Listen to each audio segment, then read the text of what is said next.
was going on behind. Oh, we realised that there was going to be a recording made of this, and someone was approached. Everyone's phone's gone flat almost. So what happened then? And then Peter Burke tried to steal it.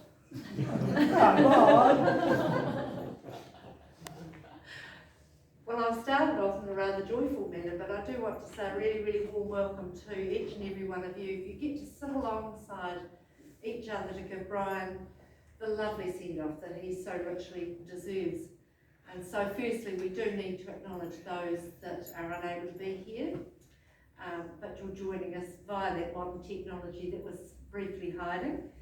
And although not in person, I know that they are here with us in spirit. Secondly, I think we can recognise just what it is, a privilege to be celebrating the life of an amazing man who has led such a full life. And I'm sure that each of you here are going to have memories of events or times spent with Brian. So with that in mind, you are going to be given the chance to share those soon during the service. There might be the opportunity to get your thinking caps on. I think it's a really, really hard task to try and encapsulate almost 92 years of an amazing life into a confined period of time, knowing that there are flights waiting this afternoon. Because here we are looking back over the years at a man who led a very rich and a varied life. I'm just going to take a time to do a little bit of a sketch of Brian, and then I'm going to pass over to Graham to add all the richness and the colour to turn it into the masterpiece that was your dad. To give you an idea of the era that Brian was born into, it was actually the year of his birth was the year of the beginning of the Great Depression. So this made him into a man who was very determined and focused. It also turned him into a very successful hunter and fisherman, because to be able to provide was so important. And Margaret was telling me last night when they lived up at Glenhope, it was venison to the left and wild pork to the right. Is that right? Out in the outshed. I think the brush strokes of Brian were very distinct on the canvas of his life, and they're enduring because he made his mark with definition. As a teacher, but also as a man who had time for the underdog. His willingness to give a hand up for those who need it, especially with his work at Whenua, reaped benefits that may have made a couple of his sons' work just a wee bit easier, keeping the rascals off the streets. So, but even after taking early retirement, Brian didn't stand still. He worked at various jobs, including at the local flying school, bringing the students up to the par with the maths that was required in their burgeoning skills as pilots. He was the human version, I think, of Russ Never Sleeps. When I asked Margaret to describe Brian to me, she portrayed a man who was not judgmental, saw the best in others, a geologist at heart, even though he was a biology teacher. She said he wasn't overly witty, so I'm feeling quite brave when I say that he, of course with Margaret's assistance, was without doubt an excellent breeder, with 4 children arriving into the world in under 4.5 years. Wow. Since then I've heard he spent a lot of time out hunting. So it was either to prevent more children or to leave you to raise the ones that he helped make. But the final part of the sketch is that Brian was a man who did know the love of a good woman, Margaret. Together for 65 years, taking them to remote places, amazing places, and enjoying the close friendships of good people. So all of these attributes made him who he was, but it was his pride in his family that truly defined him and made him what he was. A man who had a wonderful teammate with fellow Trevor and Margaret, his children, Graham, Barry, Robert and Pam, and of course then the gift that they gave him, making him into a grandfather. So with that said, I'm going to pass over now to Graham to share the tracks of Brian's years. Okay.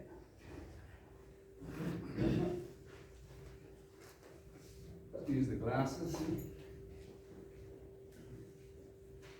Okay, so basically I'm just going to start with the eulogy, which is the dad's history, and then I've got a couple of things that I'd like to mention that times I had come that were interesting and funny and just so to get started. Brian was born at Pongaroa to parents Alf and Rose Byrne. Alf was a teacher and they moved around for promotion. Abati Mananui and finally to Kaitaia, where Alf was headmaster. Brian and older brother Cliff spent their school days there, and after completing Form 6, Brian headed to Auckland University and gained a degree in geology. A change of mind saw him at Auckland Training College and a career in teaching.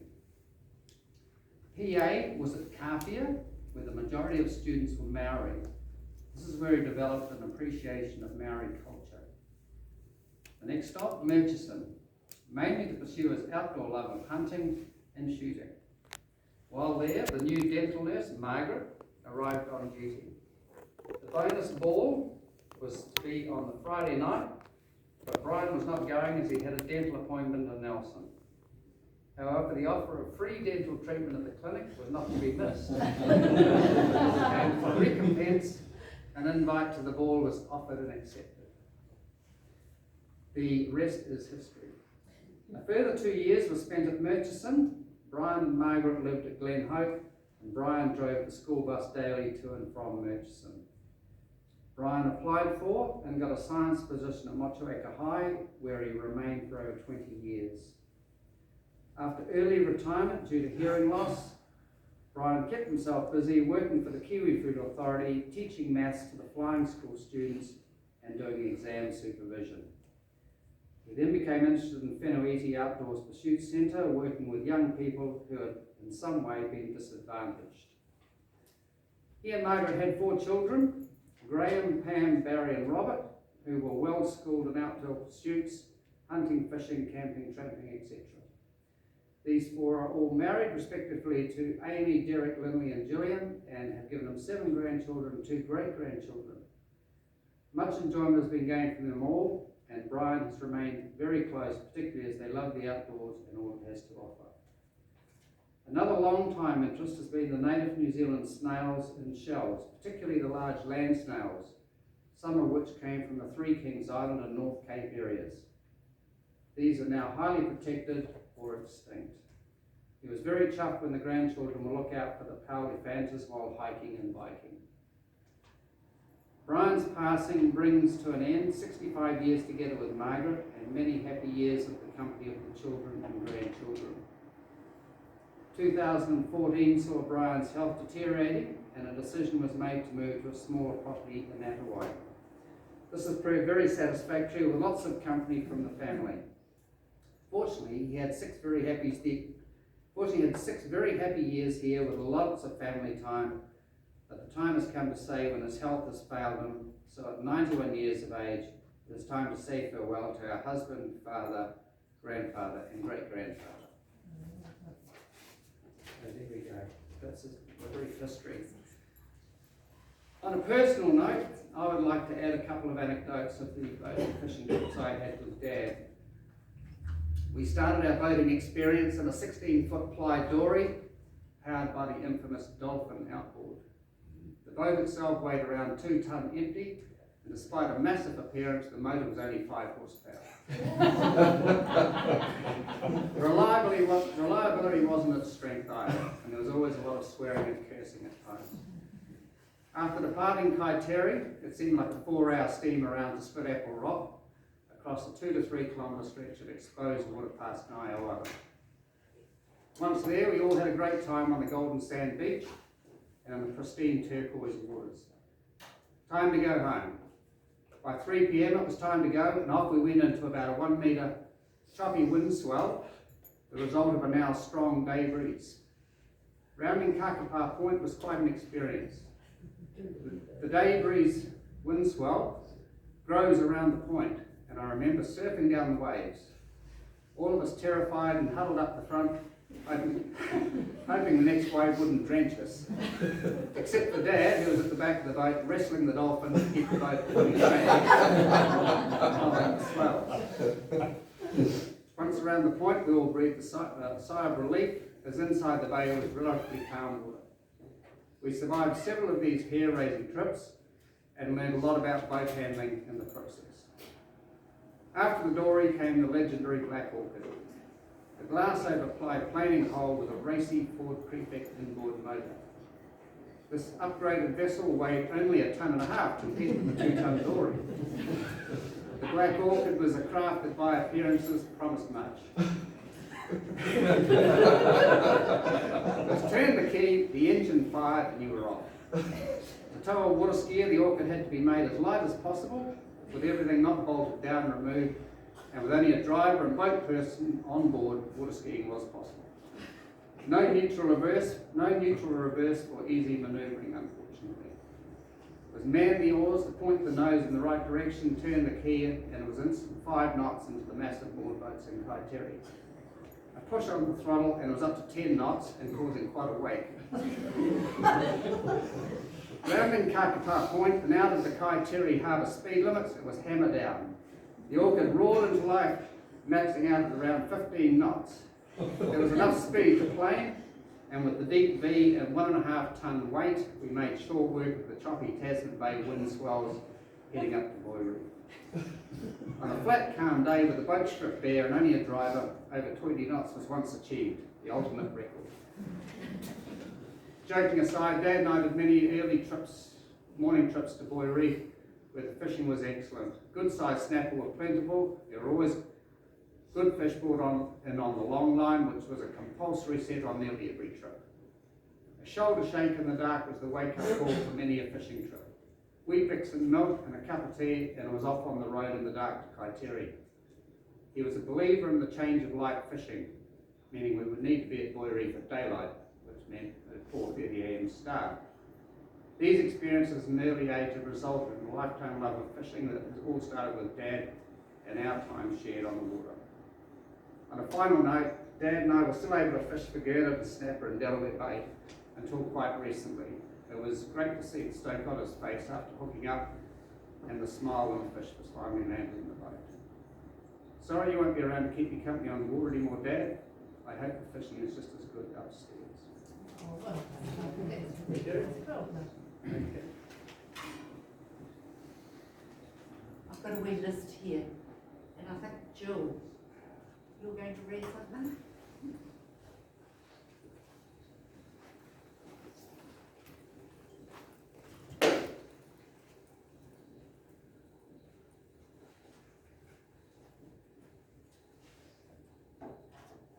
Moment of pause before I lost my glasses, so I've got these spare ones in my bag, so sorry. But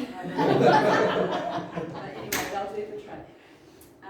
So yes, I'm Jill, married to Bob, and our 2 children are Michael and Aaron Bird, and they're in Melbourne and couldn't make it over in time today. So they've both written something that they'd like me to read out for Granddad. So first of all, Michael, who's the oldest. Hello fellow birds and friends. I'm really disappointed I can't be here today, but I wanted to share a couple of memories of Granddad. My earliest memory of Granddad was when he pretended to steal my nose. I remember being genuinely tricked by this and being quite worried about it until he finally gave it back to me. Not long after that time, we started doing our favourite thing with him, which was to go fishing down at the wharf for herrings. We would go down there for what seemed like forever and hear stories of times he had caught huge snapper, and either with his bare hands or a rope that he found on the side of the road and a bit of wire. I think the more excited we got about these stories, the bigger the tales would become and the more we loved it. After days of fishing down at the wharf, we would come home and watch the same WWF big time wrestling videos with him. He was excited about the last time as he was the first, even though we must have watched it with us about 100 times, and 50 of those were probably with us. As I got a bit older, I learned how smart he was, especially when I was suspended from boarding school and lived with Nana and Granddad in Motueka. He would help me with my maths and biology homework, and he was always super patient, but we would easily get distracted and often talk about something completely different for ages. And sometimes he would just do part of the homework for me, so we could tell Nana that it was done and we could have dinner. Nana and Grandad were incredibly kind to me when I was studying at college. I always knew I could rely on them to have my back in a sticky situation. And their unconditional support always meant a lot to me when home felt so far away at times. No matter if I was guilty or not, for whatever it was I was being punished for at the boarding house, I was their grandson, and they were interested in hearing what the housemaster had to say. They were there to support me, and if anyone said anything bad about any of us grandkids, you better watch yourselves. One of my all-time highlights was when Nana picked me up from Fowl House, and Mr. Anderson said, "Well, sorry it hasn't worked out for you, Mike, and that you had to be suspended." Nana snapped back at him, "Oh, shut up, you evil, vindictive little man." And whisked me into the Rover, and off we went to the supermarket to get watermelon and snacks. Heading back to the flat. The look on Neil Anderson's face was a rare moment of moral victory for me and my friends at the boarding house, who heard a moment-by-moment account of how the infamous exchange went. Both Nana and Grandad reinforced what being family is all about. Being there for both the good and the tough times, but remaining loyal no matter what. I'm very grateful to have had the Grandad I did, and I'm happy he lived a long and happy life. And thank you to Nana for being an amazing leader in our family and supporting us all, Grandad included, until the very end. Okay, this is Erin now. Hey everyone, sorry I can't be there, but here's a few words I wanted to share about Grandad. You've always been a classic jokester. One of my favourite things about you is your quirky sense of humour that has rubbed off on me so much and the whole Bird family, and that's something that's never going to leave any of us. Some people may think we're weird, but then they realise we're just the birds. My favourite memories are fishing for herons off the wharf in Motueka, listening to the big snapper stories off 90 Mile Beach, and it was also where I hooked my first big fish that was bigger than the length of my arm, a bloody barracuda that ended up getting right away beside us. Regardless, it's something I'll never forget, and he certainly got me hooked on fishing. Grandad gave me my first drink of whiskey. I was about 10. And then had great delight when he got told off by Mum and Nana, and that had me in stitches for a long time. I do remember that too, Margaret. I'll never understand how the hell you used to hunt deer and pigs with a bloody single .22, but it gave me an inspiration, and where there's a will, there's a way.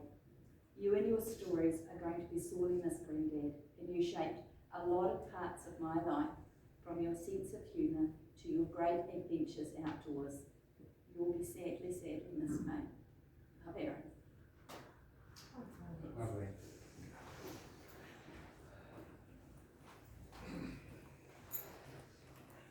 I don't think we can ever underestimate the mark we can make on these young children, can we?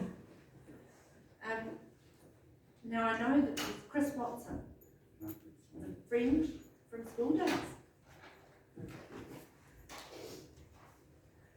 It's an honour to be asked to speak in very much a family gathering when we're not family.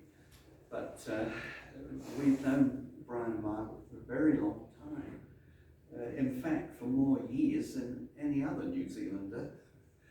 We arrived in Motueka in January 1963 from the big smokes of London and Manchester. And to say that Motueka was different would be to put it mildly. But right from the start, Brian and Margaret were there to tell us the customs that were appropriate for this new land. Margaret introduced Helen to regular baking and work in the garden, picking beans from a half-acre block.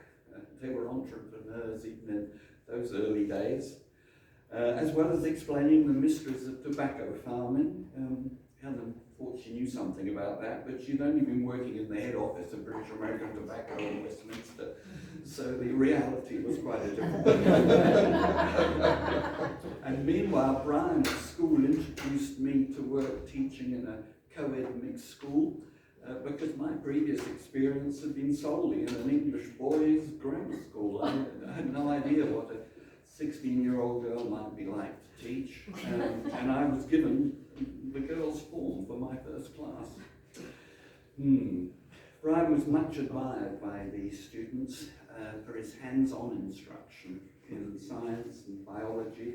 It extended, as you've been here, into camping and fishing at the beach, tramping through the bush, and raising creatures in the laboratory. Of course, they regularly heard about the regular passion for those rare snails, and so did I. These being the subject, I guess, of his thesis at university.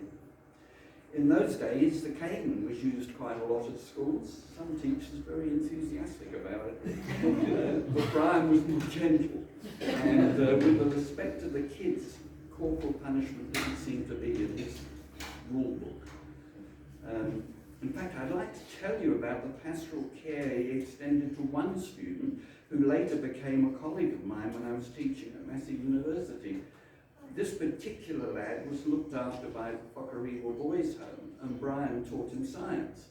He was a clever boy, but it was the orphanage's policy at 16 to send the kids to work, and so he regretted. He missed the chance to sit university entrance. He couldn't go on to higher education. On telling Brian this, over the next 2 or 3 years after he'd left, Brian encouraged him to go back to school. And so he left work and returned to school. And of course, in the 60s, you had to conform. So at the age of 18, wearing school uniform, he managed to pass UE, went on to Teachers College, became a school teacher, eventually went back to university, studied through all the levels required to gain a PhD, a doctorate. And this professor, as he now is, has never failed to call on Brian and Margaret when in the South Island. In fact, he regrets he can't get here today from where he is in the deep south, and he's always given Brian full credit for his achievements. So this is what pastoral care did for one kid that otherwise would never manage to achieve the things he's achieved. On a more mundane level, his tutorials for me, of course, consisted on how to fish, how to plant my bean seeds the right way up. I fell for that suggestion, apparently it doesn't matter. And how to camp in the Abel Tasman. He managed to find a very primitive borrowed tent for us. He and Margaret used to ferry us in their little rowboat at that stage when the weather turned bad. That was before there was a causeway into the park. And the instructions in camp cooking, fish scaling, digging a long brook were invaluable. I remember once coming into the beach at Cockhill Bay. We had an old school friend from England with us. He's a very formal guy, long socks, polished shoes. As we approached the beach, the water was absolutely transparent. You know what it can be like, it's just gorgeous. It looked very shallow. Brian was at the back of the boat by the motor, and John, with his nice shoes and pulled up socks, was at the front by the anchor. So Brian simply said, "Jump ashore, stick that in the sand," and John jumped and the water went over his head. Kind of ruined the English finery. I went on some of his field trips with the senior students, and they were always enlightening. They were often exciting, as we've already gathered. His little boat would be crammed with a whole school class of youngsters. I don't actually remember there being many life jackets among them. I got some lovely photographs of these students, the kids, examining an octopus and cutting down gorse to create a camp spot. The exciting way that Brian and Margaret brought up their kids fascinated us. Helen and I didn't have any for 10 years, and so really we thought, oh, this is how you do it. He gave tuition to the whole family on the way to live in full communion with nature, and you've heard that from Graham. Nowadays, they are all not just capable, but expert fishers and hunters, thanks to his upbringing. I could never get myself to go the full hog and actually hunt and kill one. In fact, we had a pet lamb at one time. We called him Fred. We spelt it with a PH because there was a Fred Meager on the staff at the high school and I didn't think he'd like it. It was a ram too, which was and it was a bit of a pest. It used to get into the house. So it was obviously necessary to dispatch him, but I couldn't do it. So I called Brian round, and all he needed was a bread knife. We couldn't eat the thing. I think Margaret had him made with the sausages.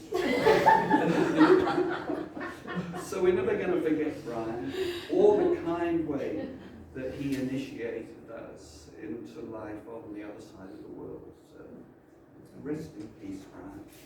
Well,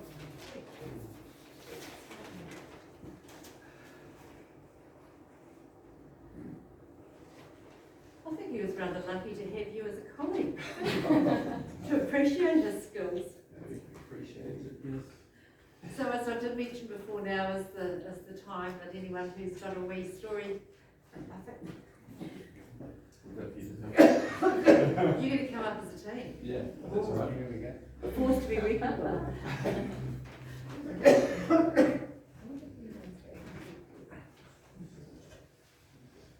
Hi, I'm Lauren, daughter of Pam. So this is an ode to Grandad. Privileged to spend time with you over the past few years, watching you take out the garden club affairs. A winning bucket of spuds and giant sunflowers, given the chance you'd hold the floor for hours. One Christmas your sense of humour shone through, landing Uncle Bob with your finest horse pea home brew. Handcrafted handlines on hot wolf weeded fish, your eyes would always light up with a sweet dish. A lover of biology and nature, Carly Fanta you would find, but what impressed me the most was your memory and sharp-witted mind. From flag running during war times to regularly boating to meet the troops in Cockhill Bay, the biggest challenge of all, driving the Murchison school bus on a bleak winter's day. Proud of teaching the best local growers around, regularly out of milk to socialise the Mott streets where many old students were found. Fresh grown veggies always on the table, a corny dad joke you were sure to enable. Rest in peace up there, even though your hair currently doesn't part. Your sense of humour and stories will remain in my heart. Now every time I take out your old rod, I'll be expecting you to be watching over, summoning a decent god.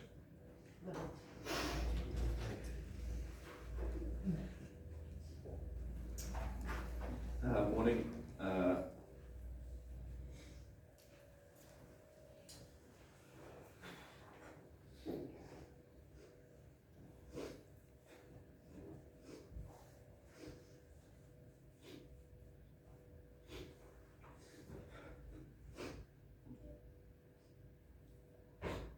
You can do it.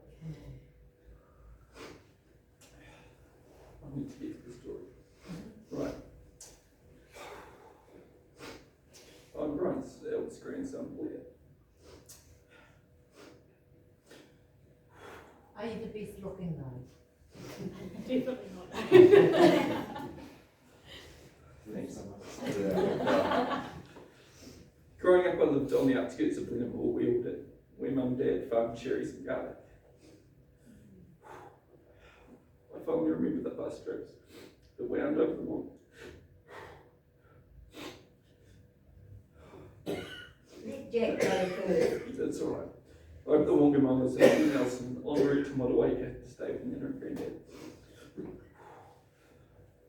Granddad was always up early making porridge. Usually served with rhubarb strudel. That was often followed by a walk through nearby kiwi fruit orchards with one of his dogs.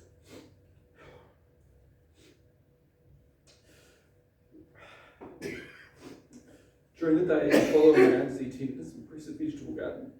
Sometimes I'd head to the local Flying Fox, or as I grew older, Motueka High School, we spent hours teaching how to swing a golf club.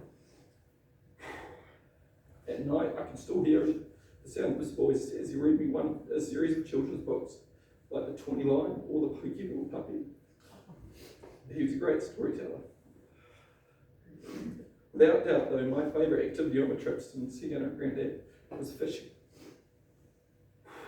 I'm pretty sure from the moment I walked through the door, I was nagging for us to head to the wharf at Port Motueka or out to the boat, which would launch at Kaiteri and power out to Boy Reef. Oops. I remember helping Granddad load up his red ute with fishing gear before we'd head to the wharf to target herring. Apparently I was always keen to compare my catch to everyone else's. These trips left an indelible mark on my life. In fact, one of my eyebrows has never been the same. After an always successful outing, I climbed into the red ute and we set off home to tell Nana about our latest adventure. As we rounded the High Street roundabout, I tumbled out the door onto the road. I still remember lying in the gutter and a car approaching in the distance. Remarkably, I was unharmed, other than the section of eyebrow and tarmac removed. I vaguely recall Nana and Granddad talking among themselves about how they would tell Mum and Dad. Granddad taught me many lessons in life, not least to always wear your seatbelt. Thanks for all the memories, Granddad.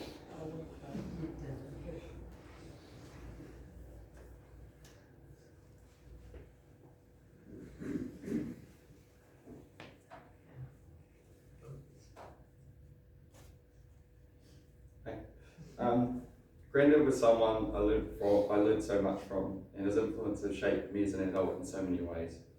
He always had a story to tell about a shell he had found, or a mountain he had climbed, or a hike he had been on.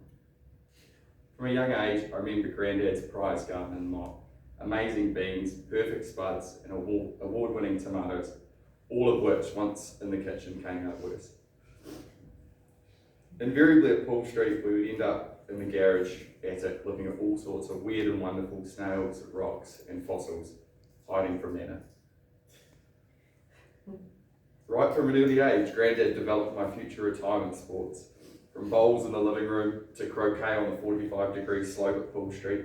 It's my hope to one day become a young gun at a local lawn bowls club, and I'll have Granddad to thank for my success. It probably wasn't until my adult years that I realised how similar we were. Our geology and environmental science backgrounds brought us closer together. Granddad has mapped so many parts of New Zealand. He rediscovered giant land snail species, and he worked with leading ecologists. In a time where we currently live with so many woke environmentalists, Granddad was an OG. He genuinely cared, and it rubbed off on me a lot. Last year I went up to Cape Reinga to look for Granddad's snails that he had told me so much about on so many occasions. Unfortunately, judging by the lack of snails and the semi-repetitive nature of Granddad's yarns, I was probably about 30 years too late. Regardless, his hand-drawn maps were on point and everything was exactly where it should have been, a testament to his incredible memory. Chatting geology with Granddad was fantastic, but it brought about its challenges, given the fact that I attended about half of my lectures at university. I'd get him started on a topic and then smile and nod for about 30 minutes as he talked at length about the chemical composition of rocks and minerals or fossils like trilobites, minotus or pectin. In 1966, the geological community widely accepted the plate tectonics theory, which was a big change in geology. Essentially, it changed the entire way geology works. And Granddad, being the scientist that he is, considered the facts, figures, and changed everything he knew about the Earth. Being an Ensor who are renowned for stubbornness and extreme resistance to change, I always use this for motivation for conceding an argument or learning something new. Granddad was one of the smartest people I'll ever meet. I'll continue onwards trying to be as much like him as possible, because I know that he would want me to try and convince Uncle Bears to get the jab. For the good of the world, for Bryce to accept that 1080 is a good thing for our native flora and fauna. The world needs more people like Brian Bird. Well done.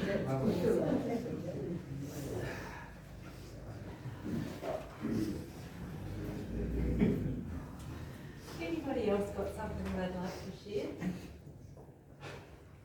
Oh, good on you, Lloyd.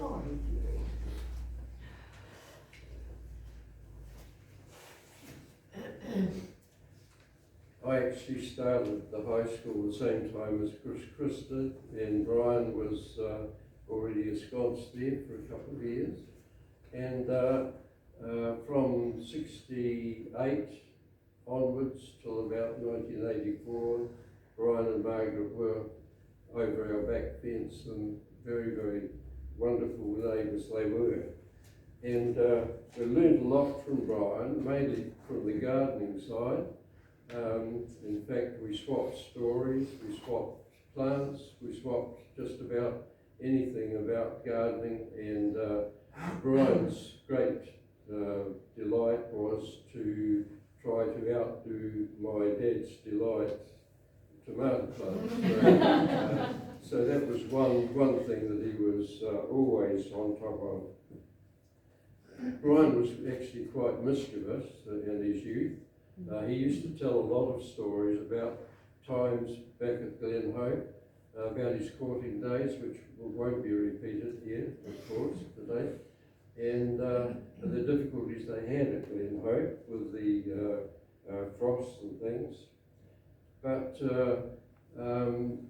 the staff in those early days were very, very social. Unfortunately, I think that's got away from in the modern day society, but we always used to go out on periodic weekends and have roving dinner parties and that sort of thing. And one time we got one of the staff very stitched up, and we carted him home and put him on the front doorstep of the home and knocked on the door, and then took to our scrapers, because the wife was somebody who didn't try for it.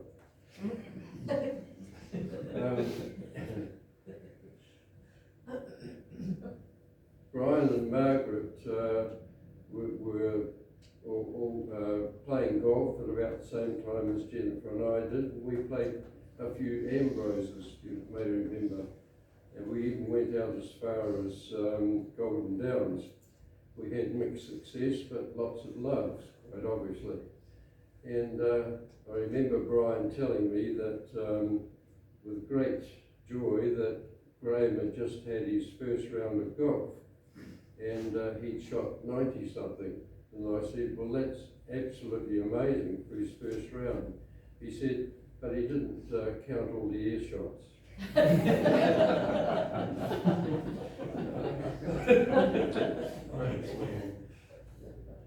He was a hunter fisherman, and so on. We've heard all about that, so I won't worry too much. One thing I will talk about is his teaching with me, just very briefly. He was a biology teacher at one stage and taking the 7th form, and there was a very attractive young lady in the 7th form, and he was showing them all this new equipment that he had, and this attractive girl picked up a long slender tube and said, what do I need this for? He said, well, you won't, because it's an AI tube.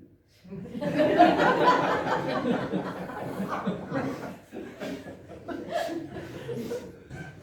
sorry about that.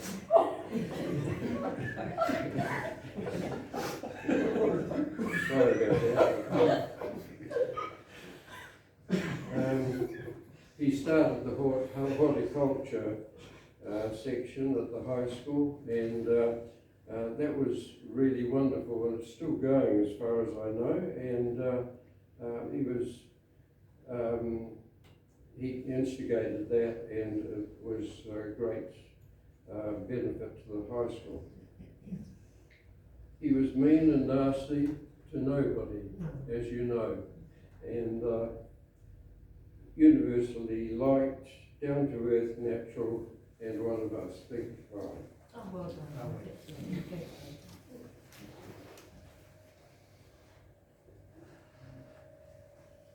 Anybody else?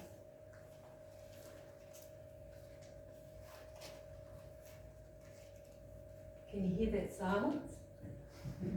It literally is the snapper in Golden Bay breathing a sigh of relief. Oh, definitely hear that. I was telling Graham before that I came across a really lovely reading just a wee while ago. And we know that Brian was a man that loved it up in the hills and all that they held in store. So if we could just take a moment and picture him there. And what I'm going to read to you is an abbreviated version, but it was written by a young man by the name of Mike McGee. And he was trapped in Wakeman's Hut with bad weather for a few days. He died of cancer when he was in his mid to late 30s, and it's called For Those Who Understand. And I think if we listen to this, it might be Brian giving us just some instructions. And it goes, when you leave me, can you leave me where the big trees bend inside, where there's bird song in the morning and a river running by? When you leave me, can you leave me with a breeze upon my cheek, where the crystal clear bush water murmurs gently in the creek? I hope the place you leave me will have leaves to make my bed, and if I'm in luck, will be a mossy bank where I can lay my head. I hope that when you leave me, my mind is crystal clear, so I can picture faces of the ones that I hold dear. My mind will bring me visions of the wonders I've seen, distant memories stirring lightly at the places I've been. And then I'll settle down and make the most of everything I've got, and you can rest contented. I was happy with my lot. So as we close today, I just want to take a moment to speak to the most important people in Brian's life. Firstly, you, Margaret. I think the best fellow traveller that Brian could have possibly asked for.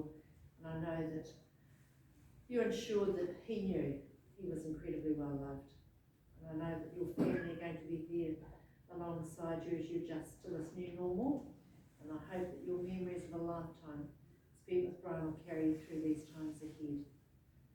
To Graham, Barry, Robert and Pam,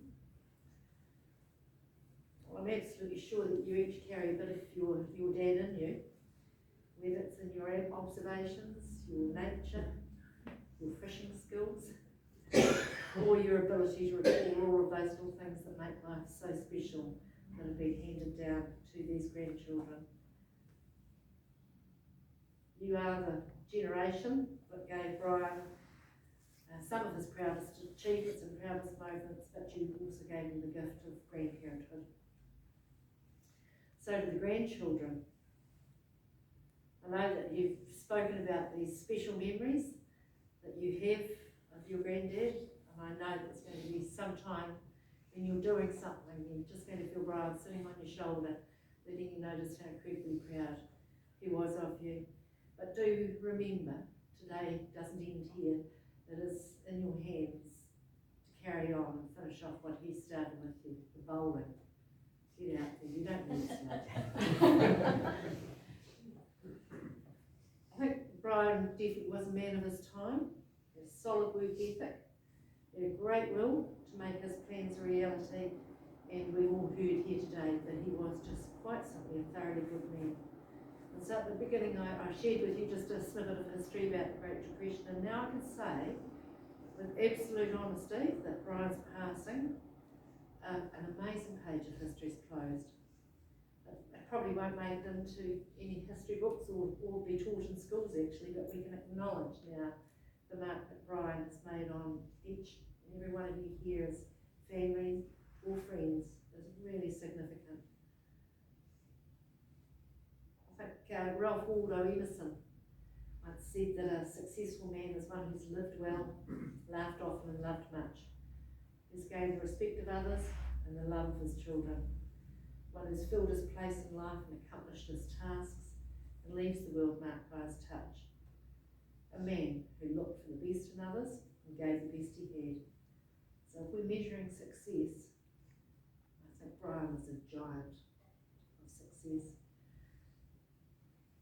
Lastly now, to you, Brian, Sydney Bird, Birdie, Tweed. We feel so privileged that you lived. We grieve that you're no longer with us.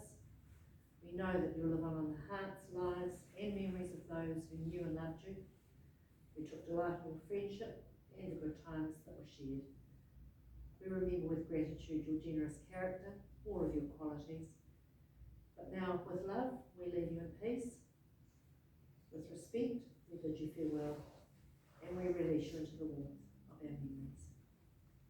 So let's prepare now to carry Brian out to a piece of his favourite music, and then he'll be invited to stay and share some food.